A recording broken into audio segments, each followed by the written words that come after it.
अस्सलाम वालेकुम स्टूडेंट्स। आज का जो हमारा टॉपिक ऑफ डिस्कशन है वो है परसेप्शन एंड अटेंशन। ये पेज नंबर 59 नंबर 4। सबसे पहले परसेप्शन को समझना जरूरी है कि परसेप्शन क्या होता है। ठीक है, परसेप्शन बेसिकली ये होता है कि जब हम किसी चीज को सेंस करते हैं तो सेंस करने के बाद हमारे माइंड में उसकी क्या अंडरस्टैंडिंग डेवलप होती है। अब सेंसेशन क्या होती है, इसकी यहाँ पे एक डेफिनेशन लिखी हुई है। Sensation make a person aware what some kind of stimulus is. ठीक है, यानी आप किसी भी स्टिमुलस को जब रिसीव करते हो, फाइव सेंसेस को इस्तेमाल करते हो, तो वो क्या होती है, सेंसेशन होती है। आप रिसेप्टर पे कोई भी स्टिमुलस रिसीव करते हैं, वो क्या है, आपकी सेंसेशन है।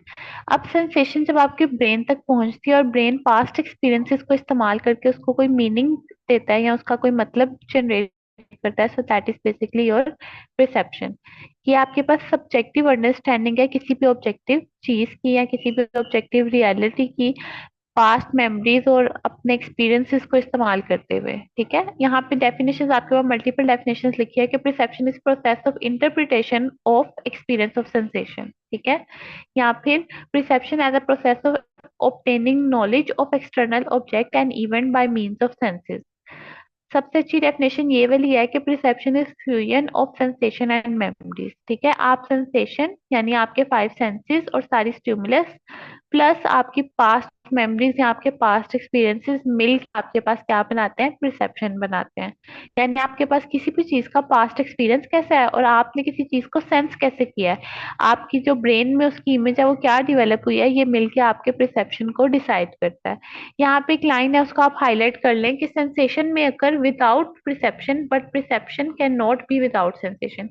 ऐसा पॉसिबल है कि विदाउट परसेप्शन आप किसी चीज को सेंस करें, उसकी स्टिमुलस को रिसीव करें, but without sensation possible to perceive. ठीक है, ऐसा नहीं हो सकता कि सेंसेशन ना हो और आप किसी चीज को परसीव कर लें। सो यहाँ तक आपकी क्या है, basic understanding of your perception के परसेप्शन होता क्या है। अब जब हम किसी चीज को रिसीव करते हैं तो रिसीव करते हुए हमारे पास कुछ चीजें हमें माइंड में रखनी चाहिए। ठीक है, सबसे पहले कि गेस्टल लॉ ऑफ ऑर्गेनाइजेशन, उसके बाद सब्जेक्टिव फैक्टर, उसके बाद आपके पास है ऑब्जेक्टिव फैक्टर। ठीक है, तो आपने गेस्टल लॉ ऑफ ऑर्गेनाइजेशन को अपने माइंड में रखना है। अब गेस्टल लॉ ऑफ ऑर्गेनाइजेशन क्या है, ये मोस्ट क्वेश्चन है इसका। टोटल 7 लॉज आप यहाँ पे देखेंगे जो कि आपके पास क्या है, फॉर ऑर्गेनाइजेशन है। अब सबसे पहले हमारे पास पहला लॉ है लॉ ऑफ प्रोक्सिमिटी। प्रोक्सिमिटी का लॉ क्या कहता है कि वो चीजें जो एक दूसरे के क्लोज होंगी वो एज वन यूनिट कंसीडर होंगी। ठीक है, फॉर एग्जाम्पल ये सर्कल सारे एक साथ हम सर्कल की कंसीडर करते हैं। इस तरह नीचे वाली भी सर्कल की क्या है, एक लाइन है। तो वो चीजें जो एक दूसरे के क्लोज हो वो एज वन यूनिट परसीव की जाती हैं। उसके बाद है सिमिलैरिटी। वो चीजें जो एक जैसी हो वो एक यूनिट है, जैसे ये सारे क्रॉस एक यूनिट है, ये सारे सर्कल एक यूनिट है। ठीक है, तो वो चीजें जो एक दूसरे से सिमिलर हो, एक दूसरे जैसी नजर आती हो, वो एज वन यूनिट कंसीडर की जाती हैं। अगर इसको हम रीड करें, this law state that those stimuli which are similar to each other get organized as unit in perception। ठीक हो क्या। उसके बाद नेक्स्ट अगर आप आ जाएं, नेक्स्ट है आपके पास क्लोयर। क्लोयर का लॉ ये कहता है कि वो चीजें जो एक दूसरे के क्लोज सबसे पहले लाई कर रही हैं, हम उनको बेस्ट पॉसिबल फिगर में कंसीडर करने के लिए क्लोज कर देते हैं। फॉर एग्जाम्पल यहाँ पे आपके पास ये आर्क है। ठीक है, इन आर्क के दरमियान गैप है, बट मैं इन सारी चीजों को इग्नोर करते हुए इसको एक सर्कल कंसीडर करूंगी। इस तरह ये आपके पास चार लाइंस हैं, यहाँ पे कॉर्नर्स पे गैप है, बट मैं इनको क्लोज करके कुछ करूंगी। इस तरह ये जो तीन लाइंस हैं ये एक दूसरे के क्लोज है, इनमें गैप है, बट मैं इस गैप को क्लोज करके इसको एक ट्रायंगल कंसीडर करूंगी। सो दैट इज बेसिकली हुई enclose the space bye completing gaps and ignoring gaps. हम चीजों को क्लोज कर देते हैं उनको एक यूनिट कंसीडर करने के लिए। उसके बाद आपके पास क्या है, कॉन्टिन्यूटी। कॉन्टिन्यूटी ये कहती है कि हम चीजों को या चीजों के पैटर्न को फॉलो करते हैं ताकि उनमें कॉन्टिन्यूटी को ऑब्जर्व कर सकें। ठीक है, हमें इंडिविजुअल में ये टेंडेंसी होती है कि वो चीजें जो एक ही डायरेक्शन में जा रही हों या एक ही जो है वो एरिया में या एक ही स्पेस में हो, हम उनको कॉन्टिन्यूस देखने की कोशिश करते हैं। जैसे ये सर्कल्स हैं, अब मैं इन सर्कल की एक जो है वो जिगजैग लाइन कंसीडर करूंगी। क्यों, क्योंकि मैं इसको कॉन्टिन्यूस देखना चाहती हूँ। उसके बाद आपके पास है इंक्लूजन। इंक्लूजन बेसिकली क्या होता है कि हम चीजों को क्या कहते हैं फॉर्म कर, ये दो ट्राई है, ठीक है। इसको as a best possible figure consider करो, तो इसका बेस्ट पॉसिबल फिगर क्या है, एक स्टार है, ठीक है। तो हम चीजों को इस तरह से कंसीडर करते हैं जो उसकी बेस्ट पॉसिबल या बेस्ट ब्यूटीफुल फॉर्म हो। उसके बाद आपके पास है common fate. Common fate basically ये कहता है कि ये बेसिकली मूविंग है, ठीक है। जैसे यहाँ आपने किया हुआ है, ये पॉइंट है, ठीक है, या कोई भी पार्टिकल है, ये मूव करता हुआ जा रहा है आगे डायरेक्शन में, तो अगला पार्टिकल अगर इसी डायरेक्शन में होगा एज वन यूनिट कंसीडर किया जाएगा। यानी वो चीजें जो एक ही डायरेक्शन में मूव करती हुई जा रही हैं उनको हम यूनिट के कंसीडर करते हैं, one after another, one after another. उसके बाद ये सबसे आपके पास इम्पोर्टेंट या सबसे जो है वो मजे का लो है, अंडरस्टैंड में आपको अच्छी डेवलप होगी, कि जब हम किसी चीज को देखते हैं ना, तो जिस चीज को हम ऑब्जर्व कर रहे होते हैं वो फिगर होता है, और रेस्ट की सारी चीजें आपके पास क्या होती है, बैकग्राउंड होती है, ठीक हो गया। तो ये क्या है, figure and background. When attention is focused on figure then rest of environment will become.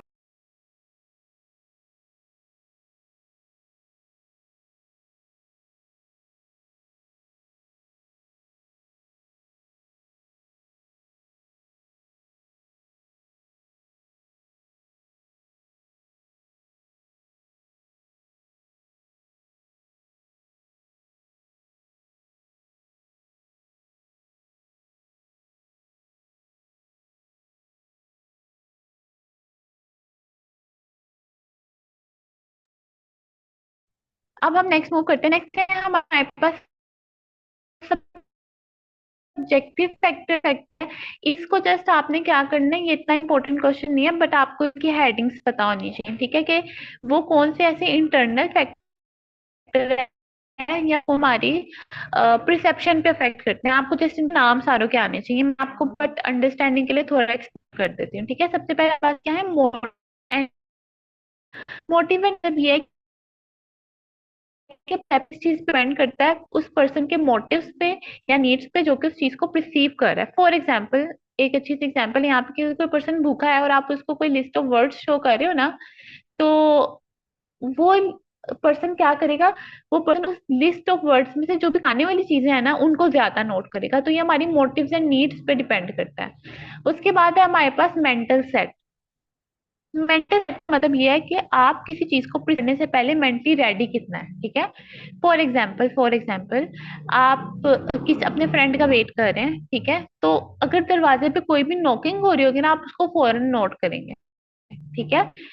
यहाँ पे इन्होंने एग्जाम्पल दी हुई कि चाहे वो नेबर, आपके नेबर के दरवाजे पे नॉकिंग, फौरन से अटेंटिव हो जाएंगे कि शायद मेरा फ्रेंड आ गया। So that is your basically mental set. आपकी मेंटल रेडीनेस क्या है किसी चीज के लिए, ये भी आपकी परसेप्शन को अफेक्ट करती है। उसके बाद है इंटरेस्ट।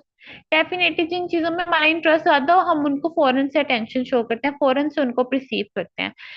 फॉर एग्जाम्पल लड़कियां जो है वो मेकअप या फिर ड्रेसिंग से रिलेटेड चीजों को फौरन रिसीव करती हैं, और जो है वो लड़के कोई क्रिकेट इस तरह का कोई उसको फौरन से परसीव करते हैं। सो पेशेंट और ठीक है, आपका इंटरेस्ट कैसा है ये आपके परसेप्शन को अफेक्ट करता है। उसके बाद है इमोशंस, आपका इमोशनल स्टेट कैसा है, ठीक है।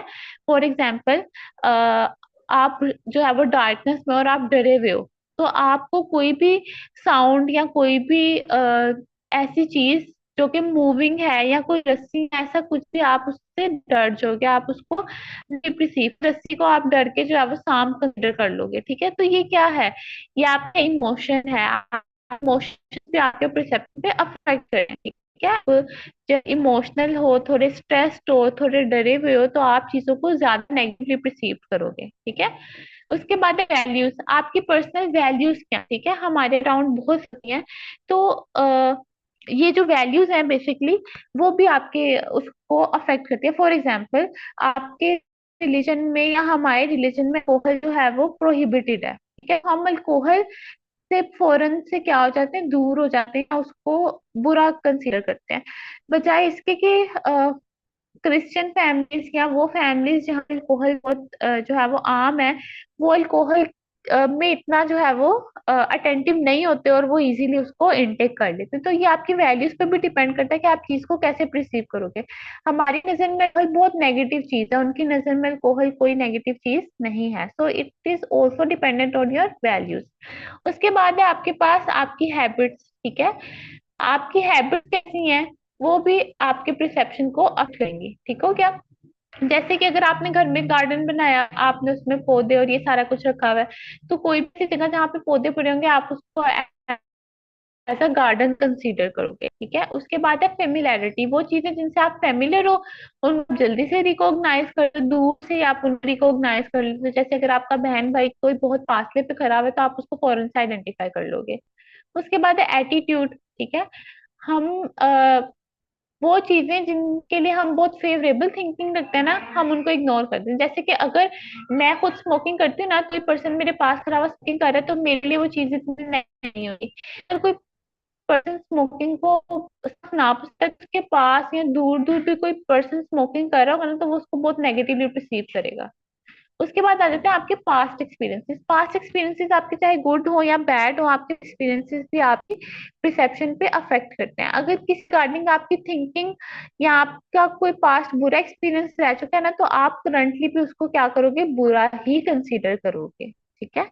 उसके बाद है आपके पास ऑब्जेक्टिव फैक्टर्स। ऑब्जेक्टिव फैक्टर्स हैं कि किसी चीज का size, shape, colour, contrast, rareness, novelty, ये सारी चीजें भी आपके परसेप्शन पे अफेक्ट करते हैं। फॉर एग्जाम्पल कोई छोटी चीज होगी तो आप उसको इतनी इंपॉर्टेंस नहीं दोगे, बजाय इसके कि जो चीजें थोड़ी सी बड़े साइज की होंगी, फिर जो चीजें ज्यादा शिद्दत की होंगी आप उनको ज्यादा परसीव करोगे। तो ये सारे क्या एक्सटर्नल फैक्टर्स हैं या ऑब्जेक्टिव फैक्टर्स हैं जो कि आपके परसेप्शन पे अफेक्ट करते हैं। अब एबनॉर्मेलिटीज इन परसेप्शन क्या हो सकते हैं, ठीक है। ऐसी क्या चीजें हैं जो आपके परसेप्शन पे अफेक्ट कर सकती हैं या आपका परसेप्शन किस तरह से अफेक्ट हो सकता है। तो आपकी सबसे पहले परसेप्शन में एबनॉर्मेलिटी क्या है, सेंसरी डिप्राइवेशन। सेंसरी डिप्राइवेशन नाम से बात है कि आप जो सेंसेस हैं वो आपके सही से काम नहीं कर रहे, आप चीजों को सही से परसीव नहीं कर पा रहे, ठीक है। तो ये आपकी क्या है, सेंसरी डिप्राइवेशन है। सेंसरी डिप्राइवेशन आपके प्रीवियस एक्सपीरियंसेस पर डिपेंड करती है। प्रीवियसली अगर आप किसी चीज से आपके हॉरिबल एक्सपीरियंसेस रह चुके हैं तो आप उसको करंटली भी जो है वो अचीव नहीं करोगे। उसके बाद आपके पास दो इंपॉर्टेंट डेफिनेशन है, एक है इल्यूजन और दूसरी है डिल्यूजन, ठीक है। इल्यूजन क्या होती है, इल्यूजन का मतलब ये है कि कोई चीज एग्जिस्ट कर ही नहीं रही फिर भी आप उसको जो है वो कंसीडर, अपने माइंड में कोई इमेज डेवलप कर लेना जो एक्चुअली में है ही नहीं, ठीक है। जैसे कि डार्कनेस में यहाँ पे इन्होंने एग्जाम्पल दिए, इन डार्कनेस सम पीपल में perceive a rope as a snake, pole as a ghost and cloth as wall, ठीक है, cloth and wall as someone standing. तो ये क्या है, ये आपकी इल्यूजन है। ऐसी कोई चीज थी नहीं बट आपने उसको परसीव कर लिया। रस्सी पड़ी हुई थी, आपने कंसीडर किया वो सांप, दीवार पे कपड़े लटके हुए के कोई पर्सन खड़ा हुआ है, इल्यूजन है। उसके बाद डिल्यूजन है। डिल्यूजन क्या होते हैं, आपके फॉल्स बिलीव होते हैं जिनको आप रीजनिंग एंड थिंकिंग से मॉडिफाई नहीं कर सकते। ये वंस डेवलप हो जाए तो वो हमेशा के लिए कायम रहते हैं। मेंटली सिक पर्सन की एक तरह से ये निशानी होती है कि आप उसको कोई भी चीज के बारे में लॉजिक या कोई भी सेंस दे दो ना, तो वो पर्सन उस चीज को अंडरस्टैंड करेगा ही नहीं। ये क्या होती है, डिल्यूजनल थिंकिंग होती है। ये फॉल्स बिलीफ जैसे सुपरस्टिशन किसी पर्सन के डेवलप हो जाते हैं ना, आप उसको चाहे कोई भी लॉजिक दो फिर वो आपकी बात को अंडरस्टैंड नहीं करेगा। सो बेसिकली वो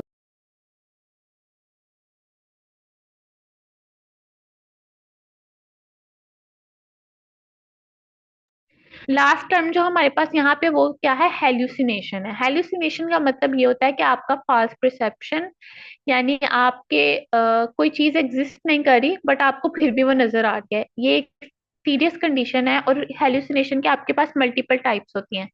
एक ऑडिटरी होती है, यानी आपको चीजें सुनाई दे रही हैं जो एक्चुअल में है ही नहीं। विजुअल हेलुसिनेशन होते हैं कि आपको चीजें दिखाई दे रही हैं जो एक्चुअल में नहीं है। तो हेलुसिनेशन क्या है, आपकी परसेप्शन में एबनॉर्मेलिटीज है या फॉल्स परसेप्शन है कि आप किसी चीज को कंसीडर करो जो एक्चुअल में नहीं है, यानी आपको वो चीजें नजर आ रही हैं जो एक्चुअल में नहीं है, ये एक तरह का आपका मेंटल डिसऑर्डर होता है। वो लोग जो शिजोफ्रीनिया से जो है वो गुजरे होते हैं, एक तरह का डिसऑर्डर है, उनको बेसिकली हेलुसिनेशंस होती हैं। फिर इनके ट्रीटमेंट के लिए हम उनको मल्टीपल मेडिकेशन देते हैं, तो वो फिर ठीक भी हो जाती हैं। बट ये क्या है, एक तरह का आपके पास सीरियस परसेप्शन में इशू है कि आपको वो चीजें दिखाई दे रही हैं जो एक्चुअल में नहीं है। तो यहाँ तक आपके पास सारा क्या था, आपके पास सारा था प्रिसेप्शन। मैंने मोस्ट इंपॉर्टेंट क्वेश्चन आपको मार्क करा दिया, वो क्या है आपके पास गेस्टल लॉ ऑफ ऑर्गेनाइजेशन है, आपने इनको अच्छे से करना है। ये आपको पेज नंबर 59 से स्टार्ट होने हैं, टोटल 7 है। बाकी जो सब्जेक्टिव एंड ऑब्जेक्टिव फैक्टर्स हैं, आपने जस्ट उनके नेम्स देख लेना है। और जो आपके पास एबनॉर्मेलिटीज इन परसेप्शन है, आपने उनको भी जो है वो जस्ट अंडरस्टैंड कर लेना है।